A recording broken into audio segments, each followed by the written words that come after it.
Hey everybody, welcome back. And I am so glad you joined me today, and you will be too, because we have Avery and Brian Baker. They are a father and son team, and they are focused on basically having people have healthy relationships in family, in business, and in life. They're dynamic motivational speakers. They have a book on love.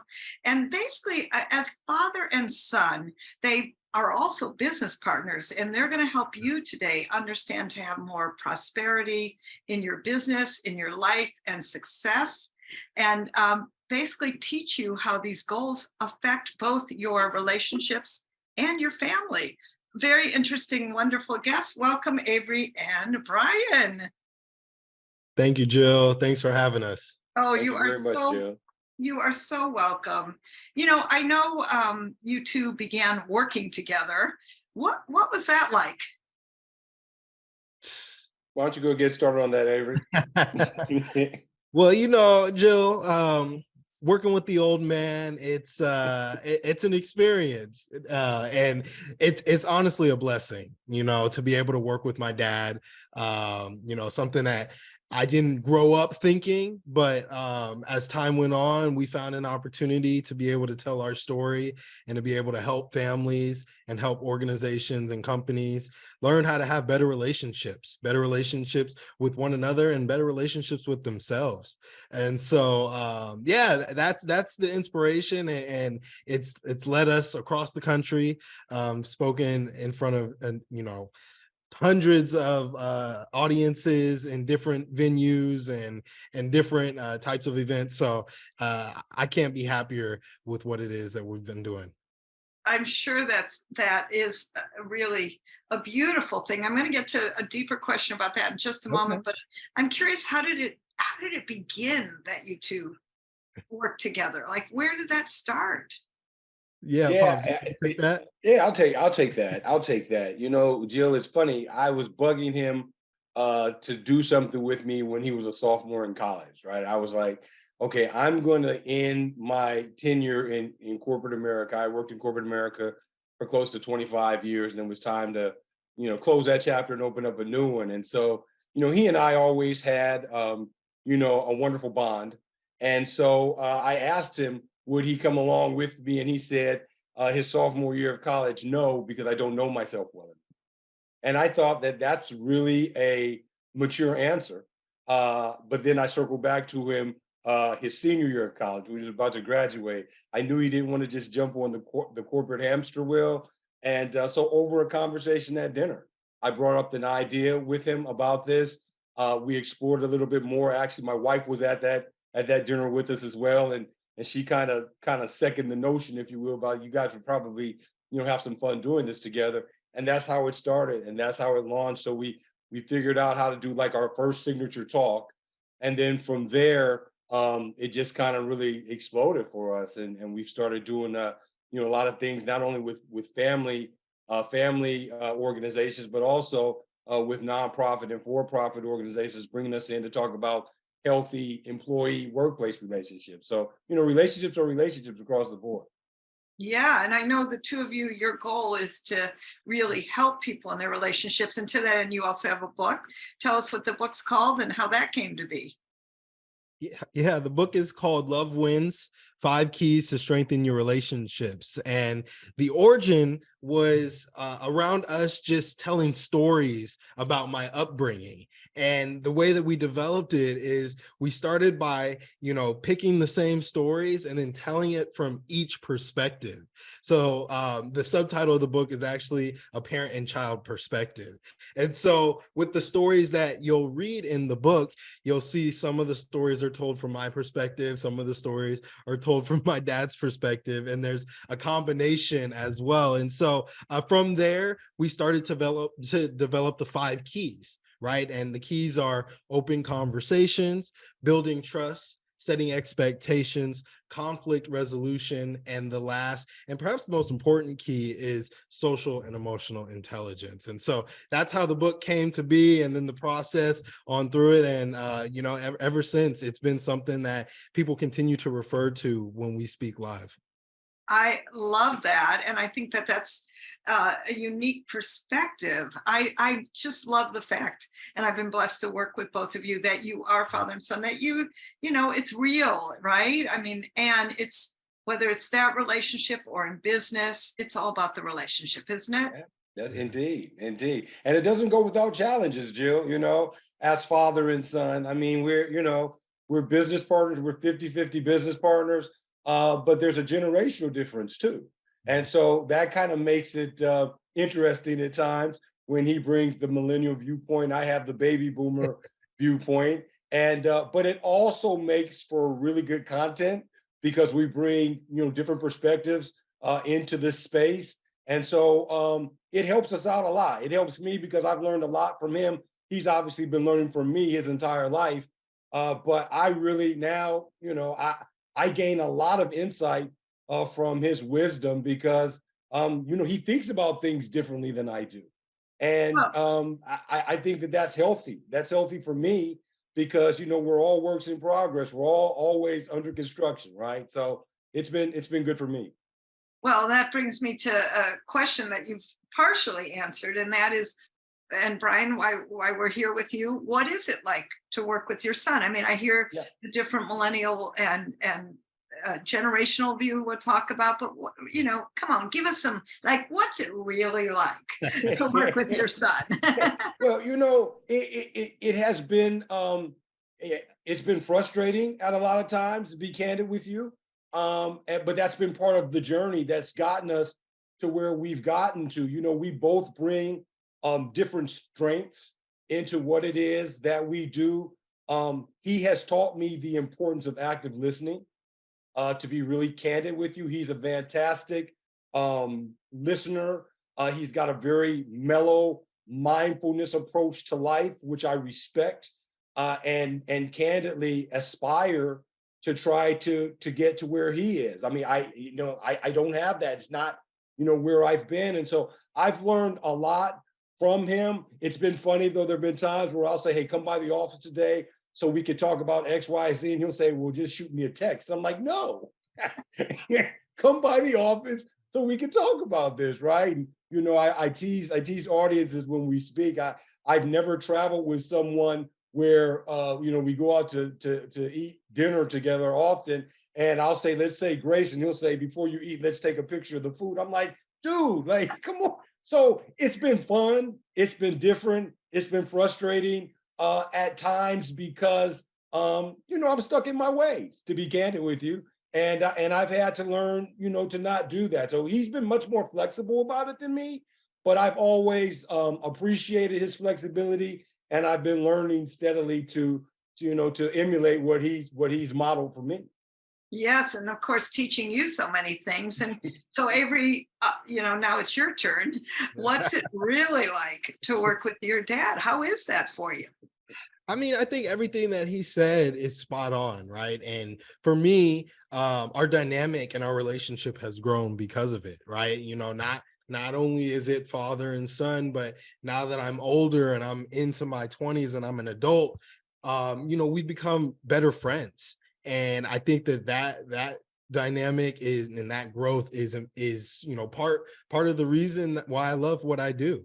And so to see how our relationships continues to grow is very encouraging for me. And no relationship is perfect, and no relationship is cotton candies and rainbows. And so yes, when we do disagree, sometimes we need to find a mediator, right? And unfortunately my mom always takes my side, so I like being able to go to her and but yeah, and I think for our family too, I have one younger brother, and so with me, my mom, my dad, and my brother, they see what we're doing, but they're also a big part of it. And so it helps to have them. To be honest, if we didn't have them, the Avery and Brian experience wouldn't be what it is today. And so all of that taken into account, I love being able to work with my pops.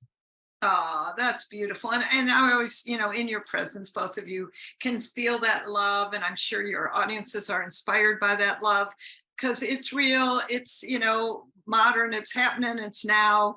You've got two different generations, which I love, but really you're bringing a message of relationships to each other, and more love and more communication and more understanding, right? But and to that end, what do you think your audiences are really gaining from your two perspectives, and what are they taking away from it? Yeah, you want to go first on that, Avery? Yeah, Jill, I think one of the things that audiences take away from, our live presentations, whether it's our keynotes or our workshops, is, we are very relatable. One of the things we say is like, we are two ordinary people. We just happen to have an extraordinary relationship, and that took time, work, energy, effort, understanding. It took hiccups along the way. It took, us, blowing, going heads at each other, and all of these things. When people hear our story, they find an aspect of our story that's relatable to them. And so from there, when we talk about our triumphs, after our trials and our tribulations, people start to take what it is that we've done, and maybe it makes them reflect on where their relationships are in their life, and it inspires them, to understand, like, hey, it doesn't matter what happens. You can fall out, but there's no reason that you can't work to regain joy and positivity and happiness in your relationships, or to grow your relationships so that they have those things. And so, yeah, I think it's a combination of things, what people, get from our from our presentations. But Pops, what is it that you believe? Well, I always think that the authenticity shines through when people see us speak together. One of the things, Jill, that Avery, I'll call it a condition that he put forth when we talked about working together. He said, if we're going to do this thing, I want to be an open book. I don't want to just share all of the good things with audiences because that's kind of the feel good thing to do. He said we need to go ahead and share, the fact that we lived on Payne Island for a long time. And, what are the things that we did? What does that mean? Hang on, I'm going to stop you there. What does Payne Island mean? You guys couldn't stand each other, or what does that really mean? Yeah, well, there was a time when Avery was in high school that, we really were struggling in our relationships. We had some losses in our family, back to back losses in our family in the span of 23 months. And candidly, I was in a place that I had never been before in my life, from the standpoint of some mental health issues and some depression that I was dealing with. And so it had an impact on the relationship that Avery and I had.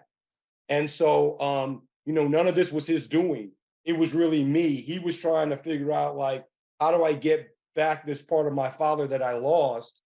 And, his father was trying to, figure out how to get himself back. And so we lived on what we call Payne Island, right? We were really, really struggling. We went from having, this fantastic relationship that everyone would always comment on, to really just having a hard time having a conversation. And so we talk about that, right? And the book is kind of designed to give people the roadmap that we took that allowed us to get to where we are today. And so we talk about that candidly in our presentations. And it doesn't matter if we're talking to an audience about family relationships, or if we're talking to an audience about reimagining your workplace relationships, they can still relate to the story. We can pull all the data in the world that we want to. Data's great, research is great. I think it's important, but people relate to stories. People are wired for stories. And I just believe that is the thing that really shines through when we speak to audiences. Plus, we have some really good tools to hand to people so that they can leave our presentations and get to work themselves right away. I love that. So if you were to give us, we'll call it the number one tool, we're having a tough time in relationships, and what do we do?